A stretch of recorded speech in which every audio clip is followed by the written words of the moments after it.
Conversely, this is not meant to be a historical survey of either the city nor of Nuernberg's efforts in producing drinking vessels, although the city's potters and artisans produce some of the Germany's finest.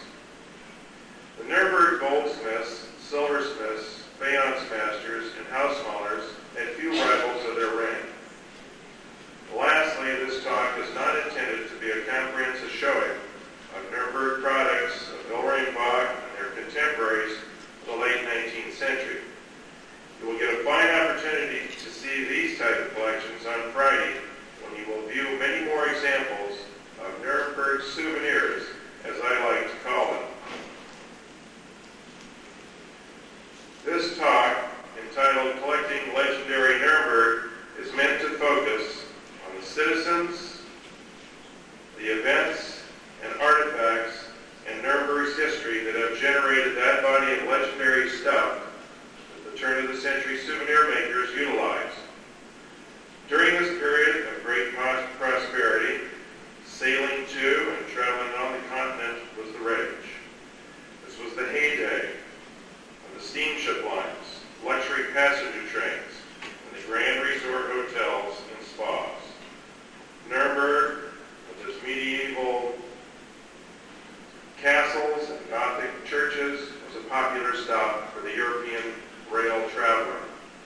The fine gift shop dealer and the street vending souvenir hucksters battled over the ever-expanding tourist trade, as an eager public demanded curios to remember this intriguing city. The drinking vessel and other memorabilia manufacturers were equal to the task, as we shall see in the slides ahead. In an effort to make this talk so as not to be too disjointed, I'll attempt to weave a timeline throughout so that we can connect the faces and events into a meaningful relationship. If I have left out your favorite Nuernberger, please forgive the exclusion, as time, not I, is the real villain. Nuernberg is located at the base of a sandstone hill just north of the Pegnitz River on the Franconian Plain. The first historical documentation of a city in this location comes in 1050 from an article signed and dated by Henry III. The earliest days, reported by the Nuernberg chroniclers, tell of a succession of castle construction atop the hill, a growing citizenry, and the beginnings of commerce. In this view of the hilltop fortifications, let me point out to you the structures we see. On the left, the largest and most imposing edifice is the Kaiserberg, or Imperial Palace. Constantly rebuilt and remodeled, the original structure probably dates from the 12th century. Frederick Barbarossa, being emperor during its construction. Whether the emperor was in town, whenever the emperor was in town, this was where he was in residence. Up to the late Middle Ages, more Holy Roman emperors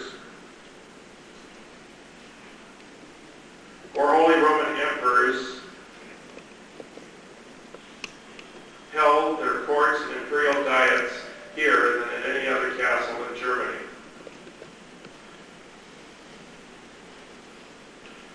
The castle tower that abuts the castle is known as the Heidenturm, or Heathen's Tower, so called from some carvings on its exterior that were once regarded as idols. Some ancient historians claim that the building to have been a temple to Diana, while other chroniclers hint that it was a place of worship of an ancient god, Neroro by name. This was indeed a fanciful explanation for the city's name. The most striking structure on the Nuernberg skyline is the Westner Tower, sometimes referred to as the Sinnbell, or Round Tower. It was first mentioned in a charter of the year 1313. The round keep was used as a bird's lookout on the town. During the days of Robert Bernry, young nobles would use it to spy on the citizens in order to make their 1461, the tower was modernized by extending its height with the addition of a series of cantilevered rings and replacing a square-style dormer roof with a round tower top so recognizable today. In this panel from Metlockstein 2300, we see the Kaiserberg, the Heizturm, and the Westner Tower. Also on Metlockstein 2277, we see the same structures.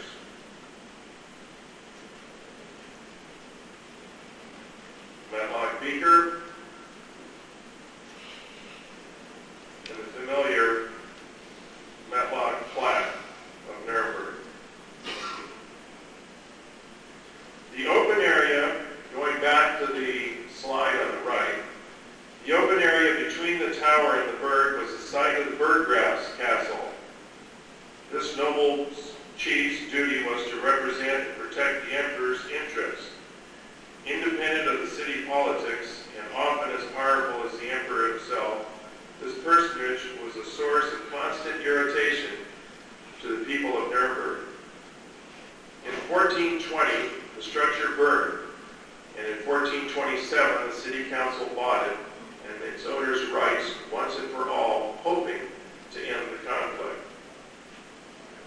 Going to the right, the last three buildings are the five-corner tower, the Kaiserstahlen, and the Lugensladen. The first of these being the oldest of the existing hilltop structures dating back to the 11th century. Here for years, tourists were able to view the torture instruments that were used during the dungeon days. The Kaiserstahlen, the large middle building, originally was the emperor's stables and later served as a granary. The last of this trio is the Lugens Tower. Independent of the hilltop imperial structures, the city council had it constructed to serve as a watchtower to view the surrounding countryside, but more importantly, to look in on the actions of the Burggraf. This, of course, enraged the noble, and relations were further strained. Before I continue, let me place before you an early Nuremberg timeline. After Henry III was heard of in 1050, we have Conrad III, the first of the Hohenstaufens. He took up residence in Nuremberg in 1137 and caused the first of the city walls to be constructed around Castle Hill. Frederick I, Barbarossa by name, resided for long periods of time in Nuremberg. He charmed the citizens who loved him dearly. Even after his death in the Crusades in 1190, town mothers for years comforted their little ones by saying that their hero was not really dead, but would one day return. In 1219, Frederick II conferred upon Nuremberg the rights of being a free and imperial city. In 1268, the Hohenstaufen time came to an end with the beheading of Conrad, but not before several decades of political intrigue, battles over succession, assassinations, and murder. In 1378, Wenzel became emperor, and under his rule, a period of violence and brigandage embraced the land. This was the era of the robber barons. Wenzel became emperor at the age of 17 and has been described as half idiot and half maniac. His wild and drunken orgies have been reported on at length. At the height of his incompetence and during one of his feuds with the city council, he demanded the key to the Stadttor, or city gate. Reluctantly, the council did so only if he would grant them one wish in return. After he agreed to the bargain, the council exercised their wish. They asked for the return of the key. This so enraged Wenzel that he turned his cronies loose on the citizenry, and they sold their wares at a local festival. Wenzel was deposed in 1400.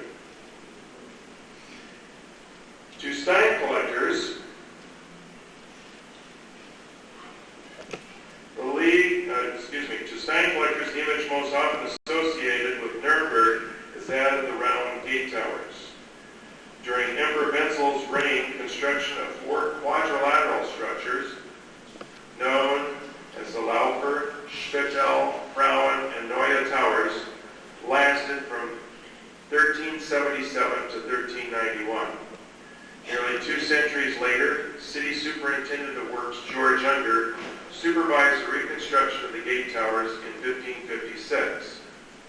The old square towers were encased in new round forms that featured 20-foot thick walls. Military tacticians have long debated over the effectiveness of such high structures 80 feet over a besieging force. They no doubt had a better use as an observatory for the walled defenses of the city. Here we see an early postal of the Frauenturm. Oh, one more of the Kaiserberg.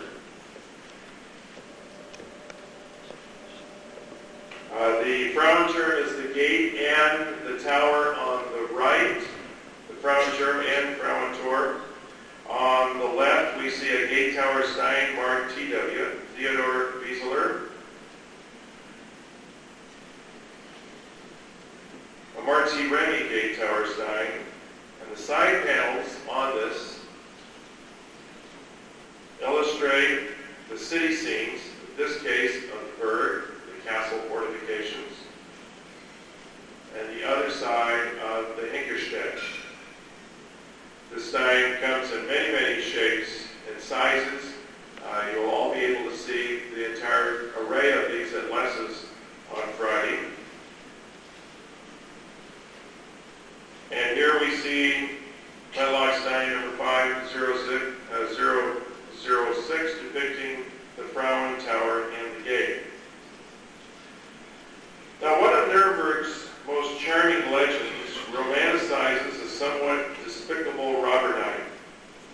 Apollonius von Galigen, commonly known as Eppeline, after a period of district plundering and misdeeds, had finally been caught by the burghers of Nuernberg. He was a prize catch, for he had especially enriched himself at the expense of the city's coffers, and it was said that he had allied himself with the devil. He had been sentenced to pay for his crimes with his life, and had waited his day of doom in the city dungeon. He asked but one favor before his execution, and that was to say farewell to his faithful steed. When all gathered for the execution on the castle grounds near the five-cornered tower, Eppeline wished that he might be given the opportunity to feel himself on the back of his dear charger one last time. Allowing the wish, knight and horse slowly cantered about the grounds, only to suddenly charge the parapet to hurl themselves into the moat 100 feet below. The angry burghers tried to prevent the escape to no avail, and fully expected his death from the surprising leap. Much to their astonishment, horse and rider surfaced and made their escape. To this day, the hoof marks on the parapet wall are pointed out to the curiosity seekers. Here we see, this is a type of postcard known as a pop-up postcard. Here we see a pop-up postal of Eppeline Strong. When we open it up, we see making his escape. I'm still seeking the beer stein that portrays this interesting story.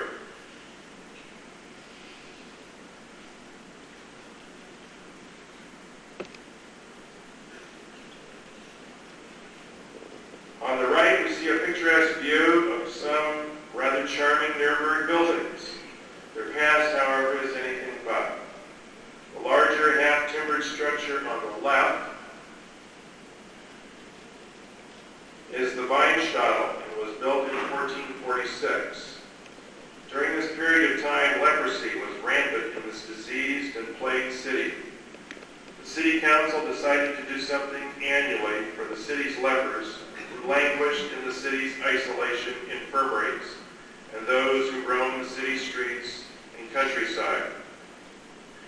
In this building housed a population of some 2,000 leopard and troubled citizens for 3 days and nights during Holy Week, at which time they were fed, clothed, and received the sacraments. The rest of the year, the building stood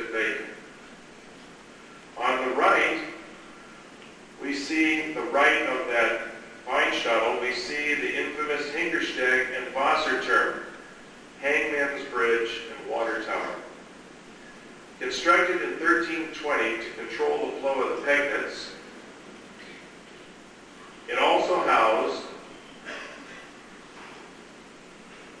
the water tower. It also housed the public executioner in a small apartment over the arch in the bridge. This interesting personage earned his living by being paid set fees for a wide variety of executions and tortures. The executioner who performed surgery could supplement his income by selling severed hands, human skin, and other grim relics of the trade to the morbid or the superstitious for purposes of magic and medicine. If you are interested in the grisly details of the hangman, you must read a book entitled A Hangman's Diary, the Journal of Franz Schmidt, public executioner from 1573 to 1673.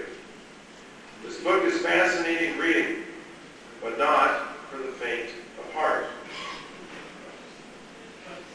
I would like to read to you but a few of the proceedings of these characters, as these characters do seem to be ancestors of some of our more esteemed SCIers. Mary Durbin Maloney. Did you know of Maria of Nuernberg, alias Silly Mary, who had formerly been whipped out of town with rods and had her ears cropped, who with youths and fellows climbed and broke into citizens' houses and stole a mighty quantity of things? She was hanged at Nuernberg in 1584. It was an unheard of thing for a woman to be hanged at Nuernberg, and it has never happened, and it had never happened before. Teresa Tomas. Did you know of Hans Brunauer, a clerk who during his wife's lifetime committed lewdness with Barbara Kettner? During her husband's life, promised her marriage, consorted with her for 3 years, went about the country with her for a half a year, and had a child by her. Similarly, he consorted twice with a woman Kettner's sister, and several times with the stepmother of these two women. So also he boarded and slept with the joiner's wife, known as the woman Tomas. He did this for a half a year and promised her marriage. Also had twin children by a servant during his wife's lifetime. For these things he was beheaded with the sword here in Nuernberg in 1614 as a favor.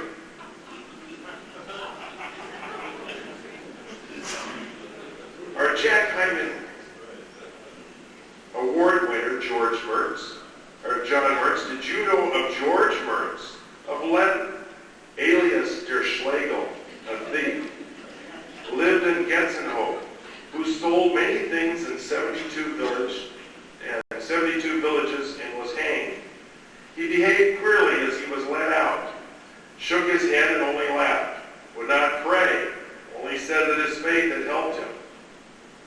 And lastly, Lottie Schmidt Lopez.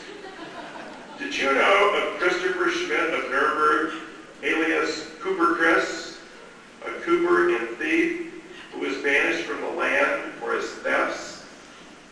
Lately entered 8 rooms of the public baths, wearing old clothes, and when he went out, put on the better ones of the other people, leaving his old ones in their place. He also stole many things in other places. He was hanged here in 1587. The most fascinating and notorious of all Nuremberg torture instruments was the Iron Maiden, on display for years in a 5-corner tower, along with other early torture devices for the torture devices. The stories are legion concerning her use. Those doomed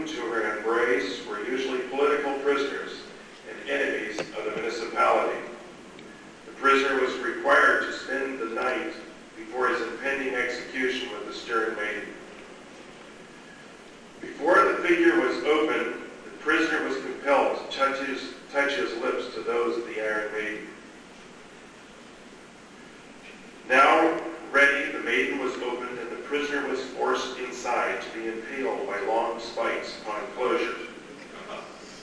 I've often wondered what happened to the short and tall, since this figure was not adjustable. The story continues that once the victim was lifeless, a trap door opened beneath the sinister lady, thus dropping the corpse into a waiting pit. Here we see another postal pop-up. This is the five-cornered tower.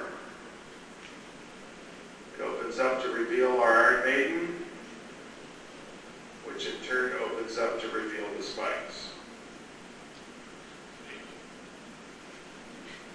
A translation of this Theodore Wieseler's Iron Maiden Stein reads, "I, the old Nuernberg gal, once brought death, but now I help the thirsty quench their thirst."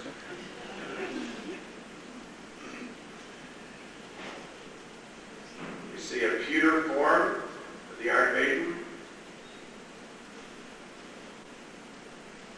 This is a little iron model of the Iron Maiden. It opens up to reveal the spikes.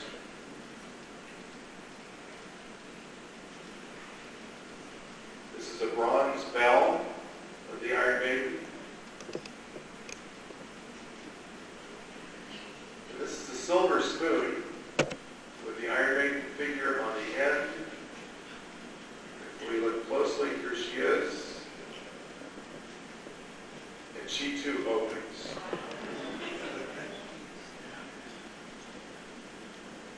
About 15 years ago, I was watching an old black and white film on a TV matinee titled Above Suspicion, starring a young Fred McMurray and Joan Crawford.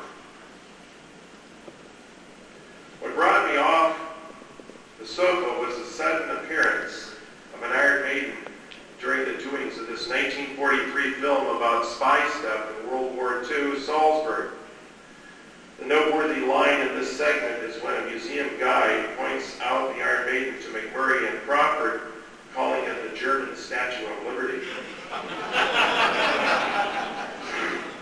I haunted Hollywood film memorabilia shops looking for a print of the film or movie stills describing the torture instrument. I had no luck.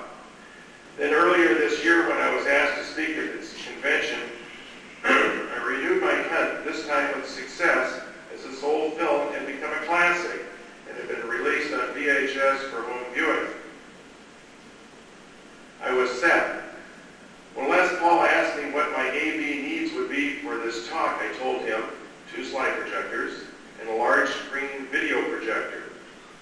After Les consulted with the audiovisual people at the hotel here and was informed that the price tag on this type of projector rental was $600, he choked and immediately called me back wondering how long the tape would run. Well, my 60-second Iron Maiden segment from Above Suspicion is available at your local video shop. Have fun renting it. And what of our Nuernberg Iron Maiden today? Well, the question should be, which one? From her turn-of-the-century residence in the five-corner tower to the dungeon beneath the rod house to the auction block goes the trail. Don't go to Nuernberg to look for the Iron Maiden. Try Rothenburg instead. Whoops, let me go back here.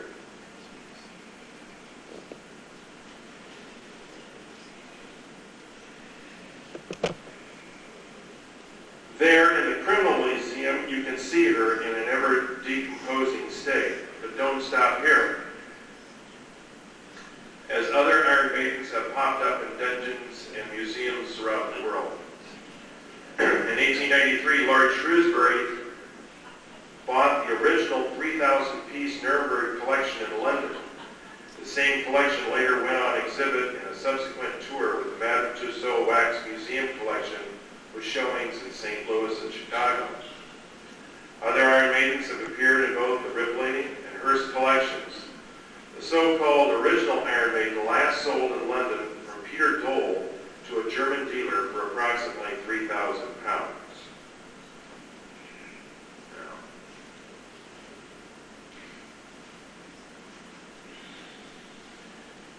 Attached to the side of the little St. Moritz Chapel is a tiny beer house with a giant history and name, the Bratwurst Glückwein. Visitors are treated to meals of the famed Nuernberger Bratwurst.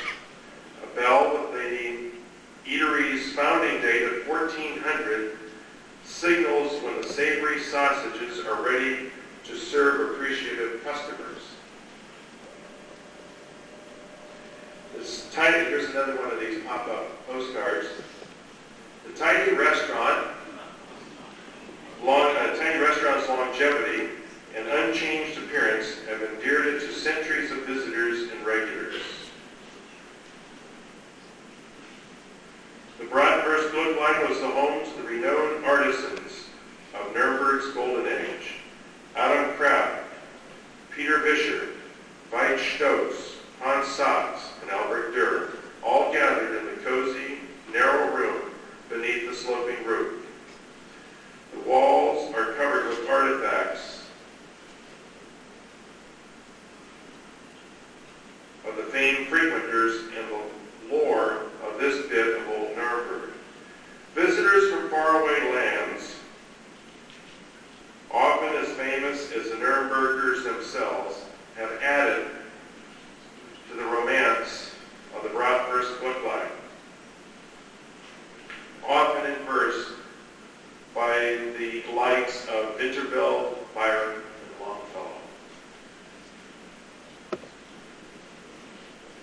On the right, we see a postcard. This is a mechanical postcard, and there's a dial on the left, and this shows the process. You see the pig at the top with the fella, and he's feeding it into this machine. It goes onto a conveyor belt. You spin the conveyor belt, and you see little bits of meat in there, and they're all popping out as these bratwursts. And of course, the Bratwurst Glückwein restaurant up at the very top.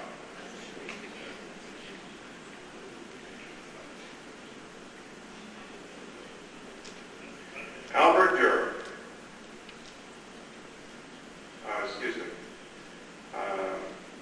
By the beginning of the 16th century, Maximilian had become emperor and had found his way to the hearts of his subjects, much as Barbarossa had done centuries before.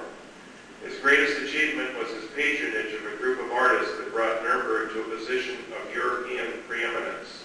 Those greats included Veit Stotz, the woodcarver, Peter Vischer, the bronze founder, Adam Kraft, the sculptor, Augustine Hirschvogel, the tile and ceramic master, Hans Sachs, the poet, and Albert Dürer, the painter and engraver. Albert Dürer, Nuremberg's most celebrated citizen,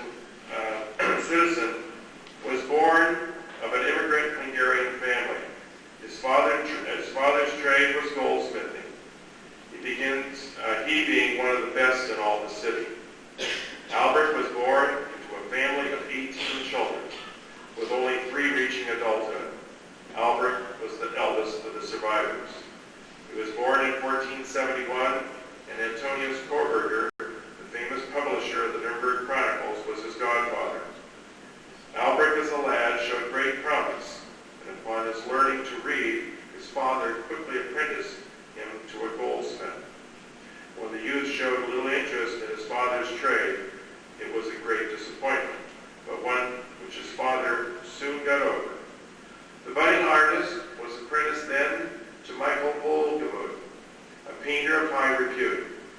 After his apprenticeship and journeyman years were completed, his rank as an artist was already the talk of Nuremberg.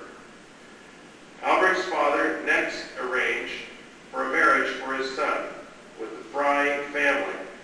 Agnes Fry and her 200 florin dowry were married to Albert. This began a cold and unfeeling marriage between the dreamy intellectual and his avaricious and demanding wife. His brilliant career as an artist and copperplate engraver captured the attention of Europe. So great was his fame that when he visited the cities of Venice and Antwerp at various stages of his career, the rulers tried to entice him into staying to enhance their city's artistic reputation. Dürer died in 1528 and was buried in a simple grave in the churchyard of St. John's. The most regrettable chapter in Dürer's life was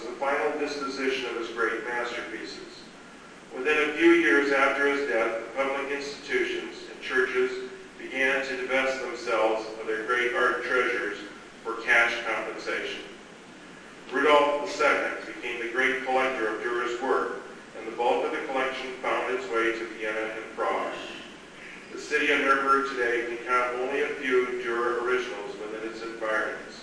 Mostly copies prevail.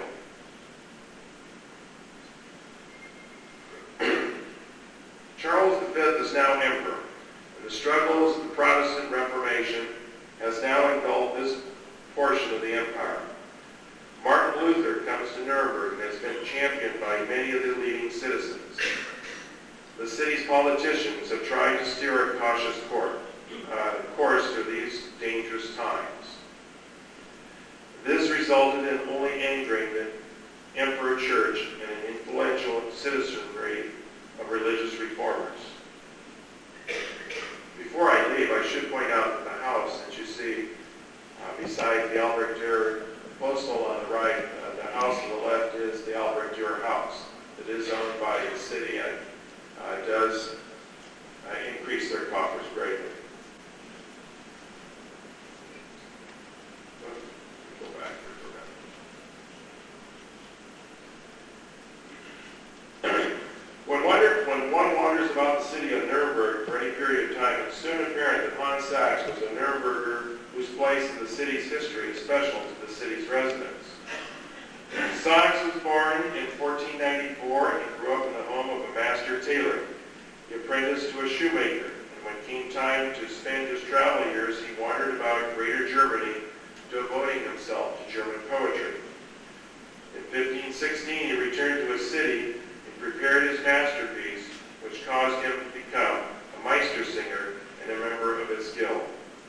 Sachs, a prolific writer of songs, fables, proverbs, and plays, created a huge body of work, some 6,205 pieces. He often turned his verse to champion the cause of Martin Luther. Hans Sachs died in 1576 and was buried in the same churchyard as his friend Albrecht Dürer.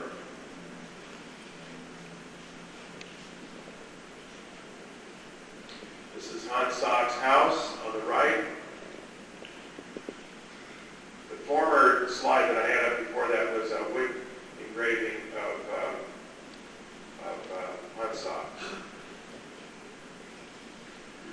Now, in 1867, Richard Wagner immortalized Hans Sachs with his light-hearted opera, Die Meistersinger. Wagner, conscious of a public wary of his heavy dramas, wanted to create an opera of a lighter kind that would open the German theaters to his work. The play, Die Meistersingers, pits Hans Sachs as embodying the last of the artistically productive folk spirit versus the vulgar and narrow-mindedness of the Meistersingers. On this large Metlock Stein, number 2300 on your left, detailing the Die Meistersinger opera, you see portraits of the principal characters. There is Walter, the hero who aspires to claim the hand of the lovely Eva by winning a song contest conducted by the Meistersingers. Eva, the object of Walter's affections. And Hans Sachs, a champion of Walter and the foe of the villainous town clerk who really lusts for the fair Eva. And finally, David, an apprentice to Sachs and an aspiring Meistersinger. The good guys win, and they all live happily ever after. Now, the pedantry and rigid rules of the Meistersingers. Here we see an illustration of the work on the right, this postal. Here's another one, measuring the levels of intelligence. Here's another mechanical. You dial in the ingredient that you would like to be in the head. We see many postals depicting the Nuremberg funnel.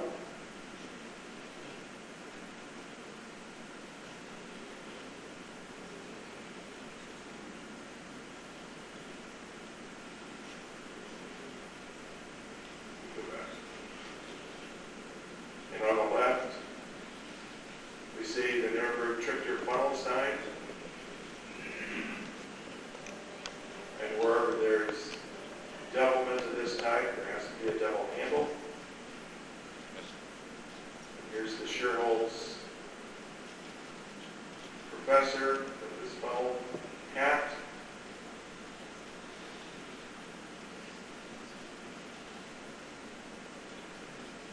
The German city fountain, the little gooseman, has also been adopted as a symbol of Nuernberg. Here we see a country lad holding a goose with water flowing from his mouth under each arm. The fountain was designed by Pankratz Ladenvol in 1550. It glorifies the peasant who comes to the town penniless but makes his fortune with the aid of the geese given to him by a farmer who decides the lad is worthy of his attention. The slide on the left is a lithophane at the bottom of the Nuernberg Trichter Stein.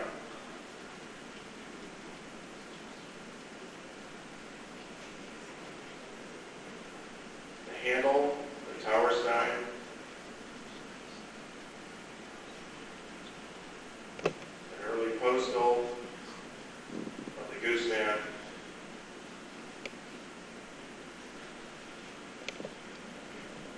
Hopefully these views of legendary Nuernberg will cause you to look a bit closer at those things we souvenir collectors gather.